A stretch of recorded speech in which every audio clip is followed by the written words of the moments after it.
Bonjour, bienvenue sur la construction du réseau de Wissenheim et de son extension. Aujourd'hui, je vais inaugurer une série un petit peu particulière puisque ça va être la modernisation d'une 150Z avec des pièces que j'ai commandées chez Rocco et que je viens de recevoir. Donc, on va regarder d'abord les pièces, faire un petit peu une analyse sur les différents éléments et travaux à faire. Et ensuite, certainement, dans les parties qui suivront, il y aura la mise en œuvre de cette modernisation qui sera faite. Eh bien, allons-y.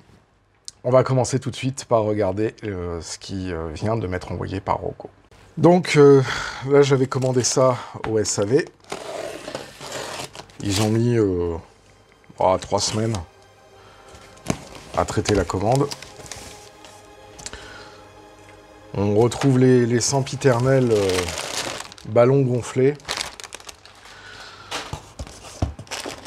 Et puis, on a les différentes pièces. Donc on va regarder un petit peu ce qu'on a ici.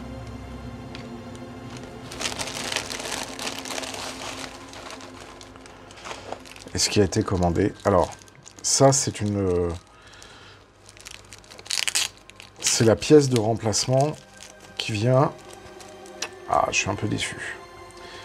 Donc celle-là, c'était la référence 126 887. Et c'est le remplacement du charbon qui est en haut de la hotte.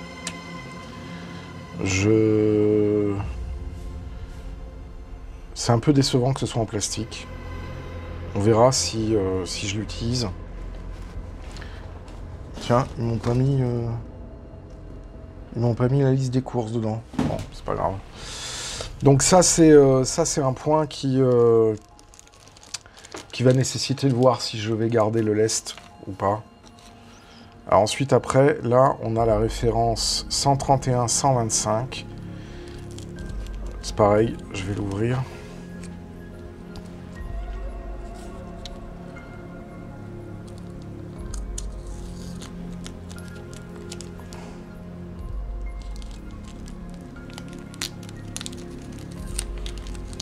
Alors, la référence 131-125, c'est, si je me souviens bien, voilà, c'est la petite plaque de LED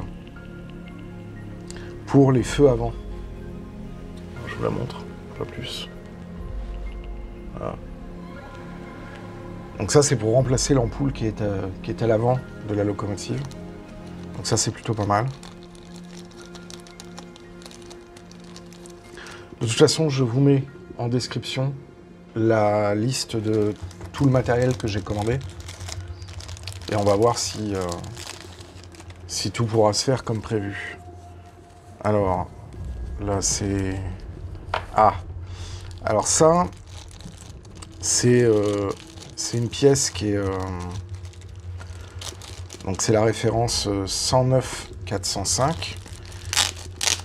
C'est parce que j'avais un doute que le berceau, qui est le berceau de soutien du moteur, soit légèrement différent que ce que l'on trouve sur la version d'origine. Et en fait, oui.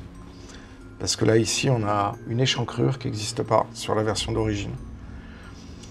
Et en fait, c'est pour pouvoir passer la nappe souple du décodeur. Donc, cette pièce-là est effectivement importante. Elle est en Zamac. Et donc, ça, c'est plutôt une bonne chose. Bon, ça, je peux le virer. Ensuite, après, on a cette pièce-là, qui est très très très bien emballée, qui est donc la référence 125-019, et qui est... Oh, putain. Ouais.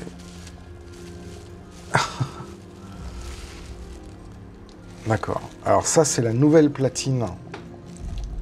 C'est la nouvelle platine qui va se trouver sur la partie avant de la locomotive.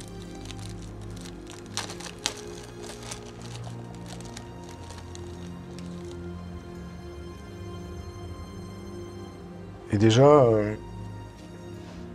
on voit qu'il va y avoir quelques soucis qu'il faudra régler. Et il va falloir que je regarde ça avec précision. Parce que je pensais qu'il allait avoir les capteurs de roue. Donc il faudra qu'on regarde ça avec détail. Et pour l'instant, ça a l'air d'être pas mal. Effectivement, il faudra qu'on regarde un petit peu plus en détail lors de la réalisation, sachant que je vais d'abord commencer par le tender, et ensuite, après, je finirai par la locomotive en elle-même. Et il se peut qu'il manque quelques pièces dans mon analyse de la notice, donc ça, on aura l'occasion de le voir. Et ensuite, après cette pièce-là, c'est 132 876, et normalement, c'est la platine arrière. Voilà. Et effectivement, c'est la platine arrière. Donc on va pouvoir regarder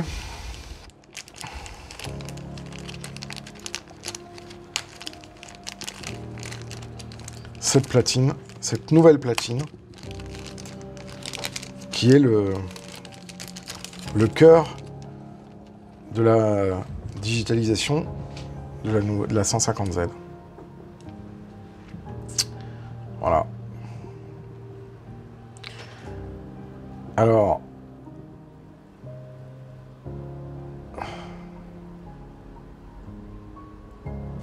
je suis très étonné que ce soit des fils.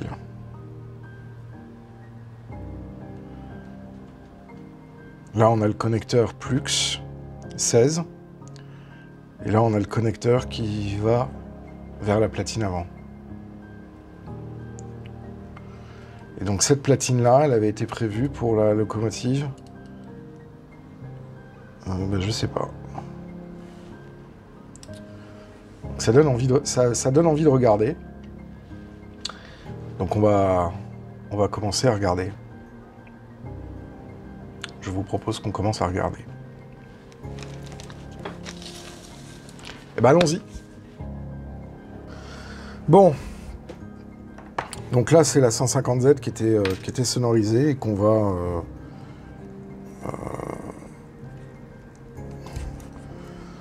va démonter pour la moderniser. Donc déjà, je vais enlever les deux connecteurs ici. Et je vais enlever l'attache d'élongation qui est ici.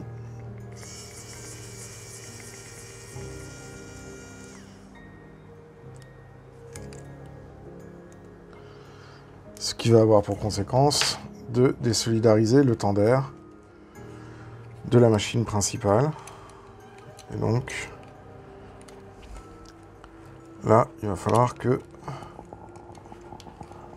je débranche les petites prises que j'avais mises à l'époque. Voilà. Donc, là, on a nos deux petites prises qui venaient du haut. Voilà. Et donc, on va enlever le décodeur.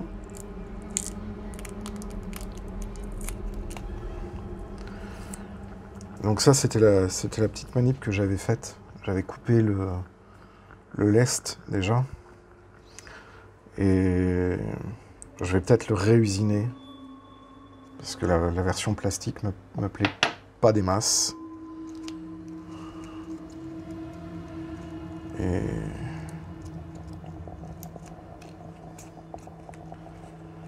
je sais plus comment ça se... Je crois qu'il se déboîte le truc.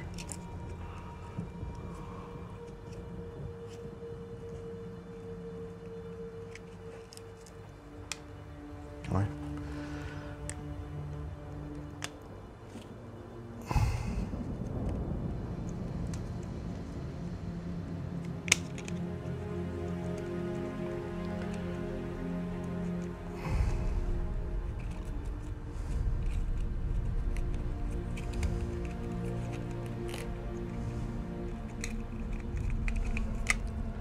Hop là.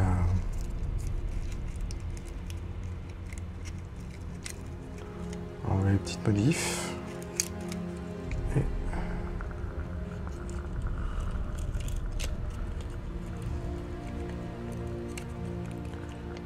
il va falloir enlever ça.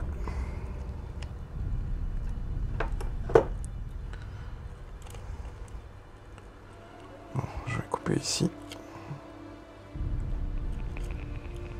Je vais couper là-bas. Voilà. Puis je vais enlever mes deux prises que je vais récupérer plus tard. Voilà. Donc là, j'ai enlevé le... Donc on a le décodeur avec ses fils, il y en a partout. Et première des choses que l'on constate, quand on regarde, c'est qu'effectivement, le berceau moteur, il n'a pas tout à fait la même forme. Alors, on va démonter le berceau moteur.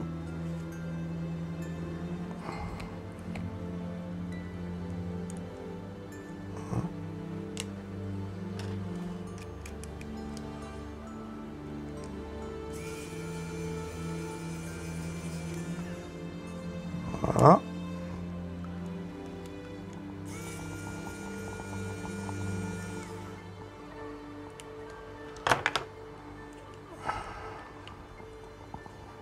Ah, il m'en manque une.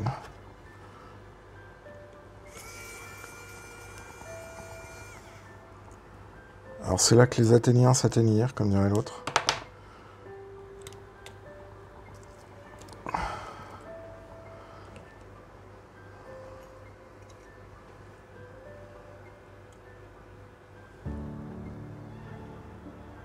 Donc a priori, ça devrait être pas mal.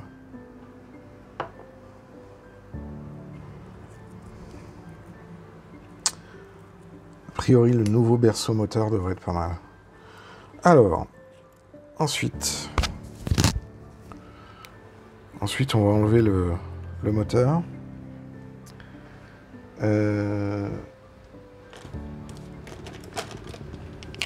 Je vais simplement faire un petit point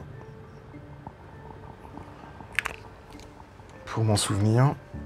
Et on va enlever le moteur. Voilà.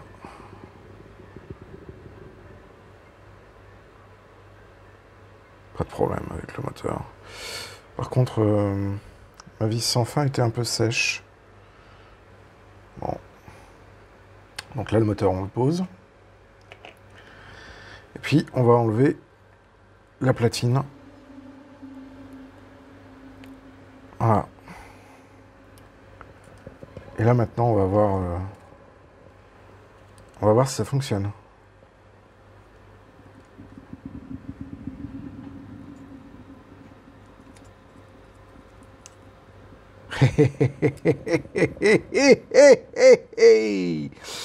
Alors, attendez.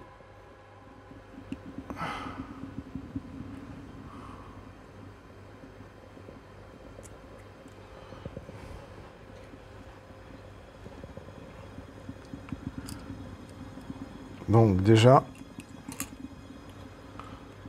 première des choses qu'on peut dire, on va légèrement soulever les lames. Voilà. Et la première des choses qu'on peut dire, c'est que là, ça fonctionne. Donc si je remets le moteur... Ah, tiens, c'est amusant ça.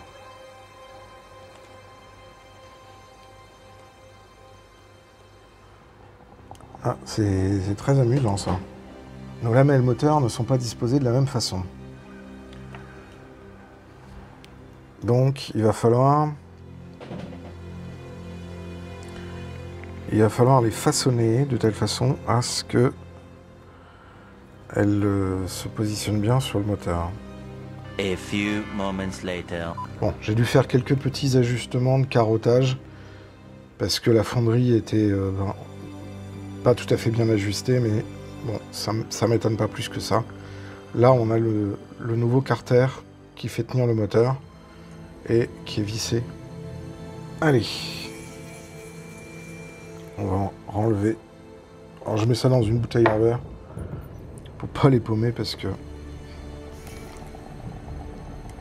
les petites vis ont leur vie propre. Et généralement, elles ont tendance à disparaître à des endroits improbables. Voilà. Donc ça, c'est le nouveau berceau moteur.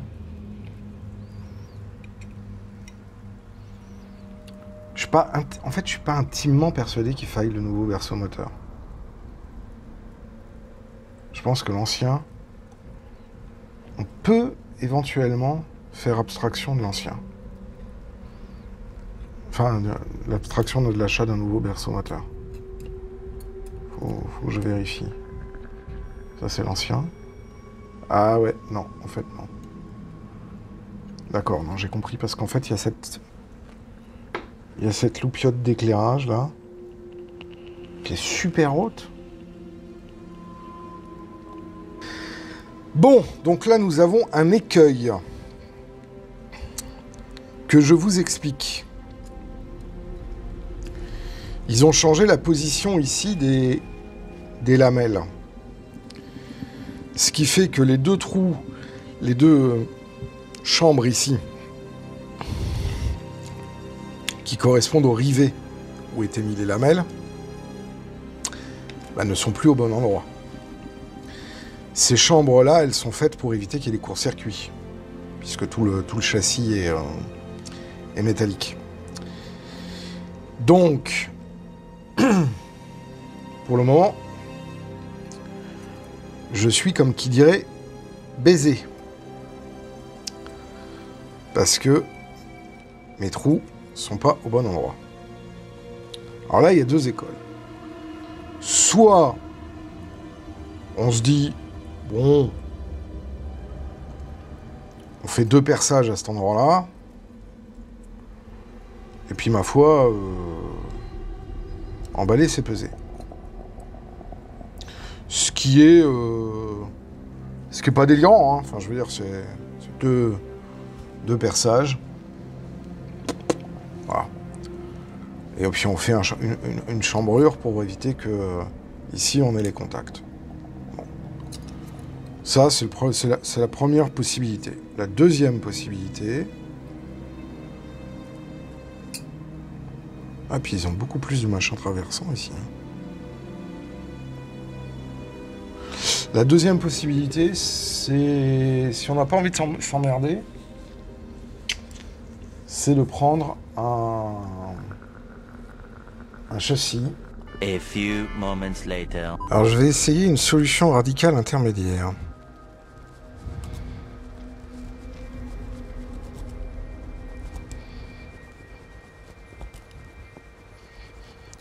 Parce que je me dis qu'après tout, j'ai pas envie de commencer à faire trop de déformations. Donc déjà, je vais raser très légèrement la montagne de soudure ici. Pour que déjà, des deux côtés, j'ai plus le déplacement trop important de ma plaque.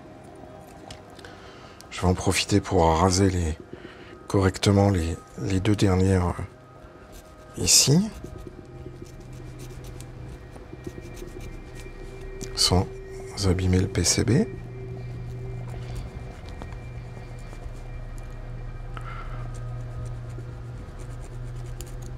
Voilà.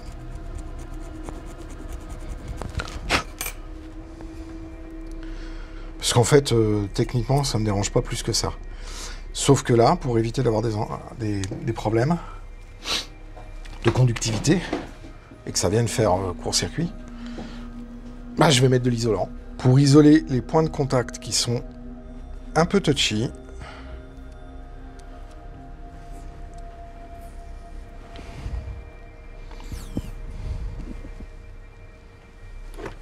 Et du coup, régler mon problème, qui n'en est pas vraiment un, qui est juste une petite difficulté, mais qui ne met pas en péril la modernisation. Donc, on va prendre un truc comme ça. Ah, pourquoi t'es pas tenu ?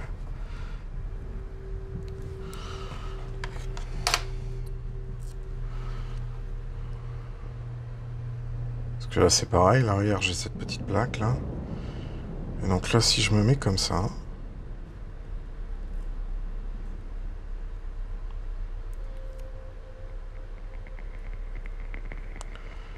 Eh ben, j'ai envie de te dire que... Problème résolu.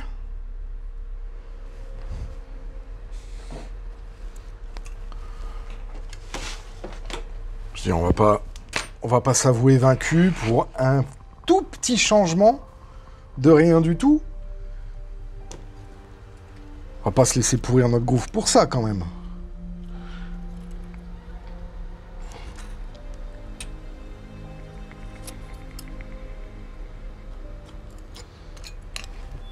Je veux dire, à la base, ça ne change pas grand-chose.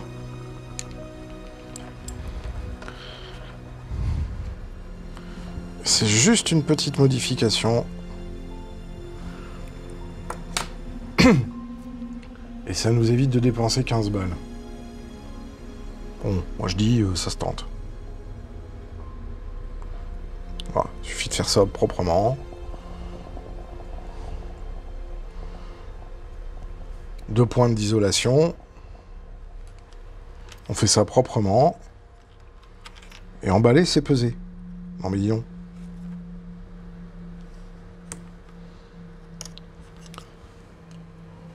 Voilà. Et là, si on remet le truc... Christmas. En termes de décalage, ça va quand même un peu mieux. Bon. Donc maintenant, on va remettre le moteur.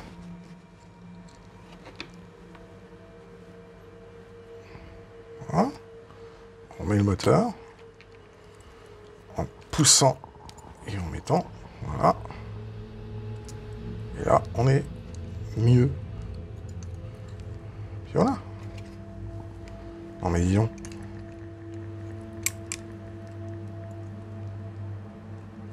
C'est pas vrai cette histoire. Hop.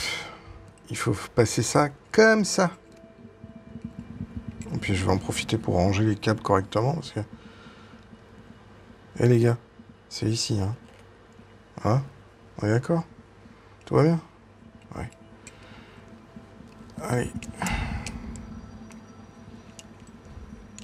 Ah bah là, ça passe nickel. J'adore quand ça passe nickel comme ça. Tac. Voilà.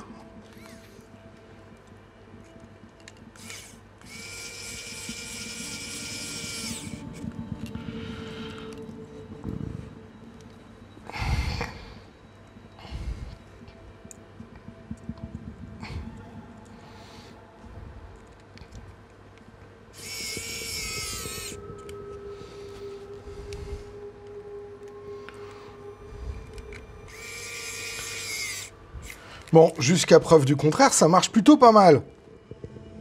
Bon, j'ai toujours ce petit doute sur cette petite plaque-là. Où il y a... où il y a une LED CMS.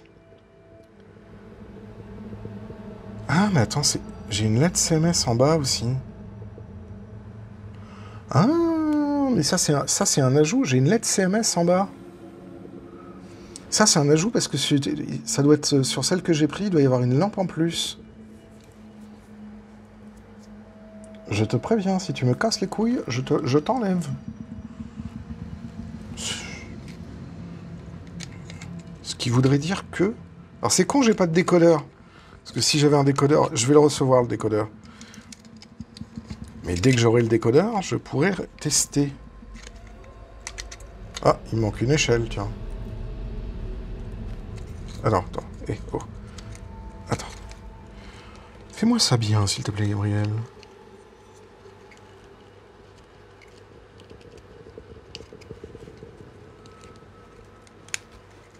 Ah bah, clique.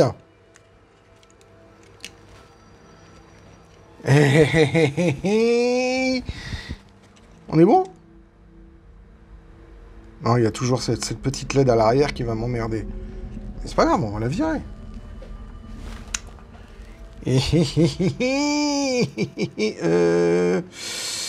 Oui, alors là par contre, je vais avoir un tout petit souci. Bah, le problème de base, il est là. Voilà. Donc du coup, si on veut mettre ça, il faudra regarder avec le truc. On va regarder ce que ça donne. Ah oui, mais là du coup... Ah...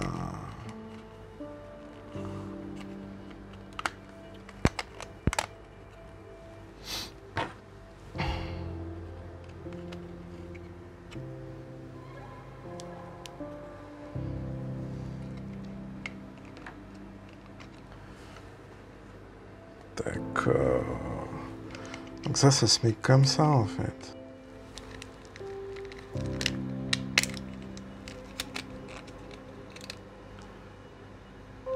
On va éviter de casser ça.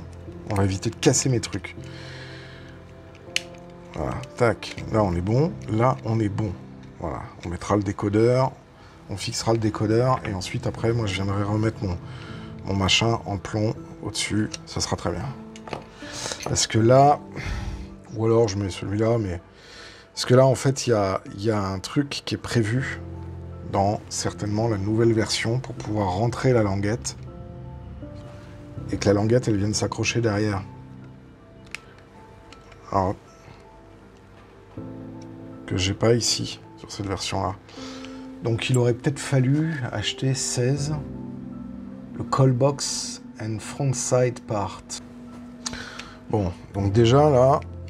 Ce qu'on peut dire, c'est que sur la mise en place du tandem,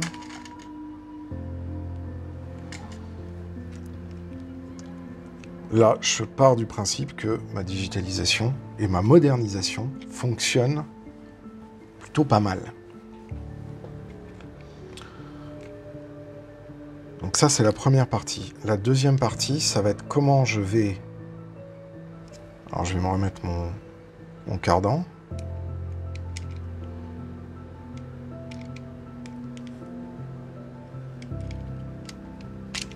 Voilà, j'ai mon cardan qui est revenu. Là, j'ai ma vis de machin, là.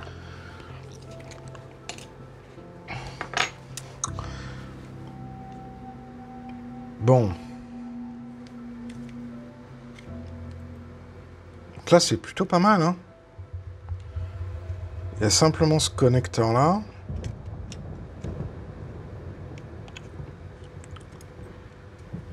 Qui est en fait le connecteur de ça. Qui va venir ici. Donc, il faut le faire passer par... Il faut le faire passer par un endroit. Et je pense que, en fait, je vais faire une fente ici. J'avais déjà fait un trou pour faire passer le connecteur. Et ça sera déjà pas mal. Voilà, c'est la fin de cette première partie. Donc, avec le déballage et la mise en place dans le tender de la nouvelle carte électronique, du nouveau berceau supérieur et des petits ajustements nécessaires pour pouvoir que tout fonctionne, mais globalement, il n'y a pas de difficulté majeure. Il y a quelques petits ajustements à la marge, et ça ne m'étonne pas beaucoup, en fait, parce que, voilà. Il y a eu une petite surprise, c'est que les emplacements des ressorts moteurs ici, et donc des rivets, sont pas placés au même endroit. Donc à la base d'origine, il y a une espèce de chambre qui permet d'éviter qu'il y ait un contact qui se fasse avec le châssis. Là, c'est plus le cas. Donc ce que j'ai fait, c'est que j'ai très légèrement poncé pour enlever le surplus, la pâte, etc. J'ai mis 2 morceaux de scotch d'électricien noir, comme ça, ce qui fonctionne très très bien. Hein. Et j'ai replacé la carte et il y a 1 mm de décalage. Alors sur la référence que j'ai choisie, en fait apparemment sur cette locomotive-là, il y a un troisième feu qui monte et qui est attaché en fait à l'arrière du tender au milieu, ici. Donc du coup, il semblerait, mais là je peux le voir qu'une fois que j'aurai le décodeur, qu'il y a bien une LED en bas et une LED en haut. Donc cette LED là en haut, elle m'a légèrement empêché de bien remettre le comment s'appelle le carter supérieur, enfin le body du tender. Bon, il y avait une autre référence qui n'était pas en plus que 16, qui était en M652, je crois. Et je me dis que la version M aurait été peut-être plus facile d'utilisation, sauf que, et c'est pour ça que je l'ai pas prise, que j'ai pas prise la version M, c'est qu'elle est dotée d'une ampoule et non d'une LED. Alors que cette carte-là, c'est la dernière génération. C'est pour ça que quand j'ai vu que c'était des LED, je me suis dit, ouh, bonny way. Donc, là, j'estime que... Alors, j'attends la réception du décodeur Plus 16 qui devrait arriver dans les jours qui viennent. Et donc, du coup, je pense que, en ce qui concerne la numérisation du tender pour les mètres actuels, en fait, c'est plutôt pas mal. Alors, dans les petits achats que j'ai faits, ça, c'est superflu, parce que, en fait, là, il y a une languette, et donc il aurait fallu acheter aussi le body frame. Alors, je vais voir si je vais pas l'acheter, mais bon, ça, c'était superflu. C'était pas tout à fait obligé. Le nouveau châssis, donc, qui remplace celui-là, ça, c'était une très bonne idée. La carte, moi, je suis plutôt content. Donc, je vais mettre dans les descriptions les références de tout ce que j'ai pris. Et puis, bon, j'ai eu une petite casse, mais rien de très grave. Globalement, je trouve que cette première partie est plutôt pas mal. Donc, on verra quand il y aura le décodeur. On fera le test tender plus décodeur. Et après, on passera au gros morsif, qui est la locomotive. Et là, on va remettre le lest d'origine. On va enlever toute l'installation son qui avait été faite à l'époque. Donc ça va être un démontage très complet. Et c'est pour ça que je ne le fais pas maintenant, parce que c'est un peu long et prise de tête. Voilà, j'espère que vous avez aimé la vidéo. Je vous invite à vous abonner à la chaîne, si ce n'est pas déjà fait, à nous mettre un petit pouce vers le haut, ça nous fait plaisir, et vraiment, ça augmente le référencement de la chaîne YouTube, donc dans les algorithmes, et ça, c'est vraiment une très bonne chose. Merci à toutes les personnes aussi qui font des contributions sur Tipeee, et qui permettent de pouvoir financer le projet Nomade, en tout cas les parties qui ne sont pas fournies par les artisans, et aussi le fonctionnement de la chaîne. Donc vraiment, merci encore énormément pour vos Tipeee, vos dons sur Tipeee. Eh bien moi, je vous dis à demain pour une autre vidéo, parce que je pense que je n'aurai pas toutes les pièces disponibles pour pouvoir continuer la première partie, donc la troisième partie, la deuxième partie plutôt. Et donc ça arrivera dès que j'aurai reçu les différents éléments. D'ici là, je vous souhaite à toutes et à tous une excellente journée. Ciao!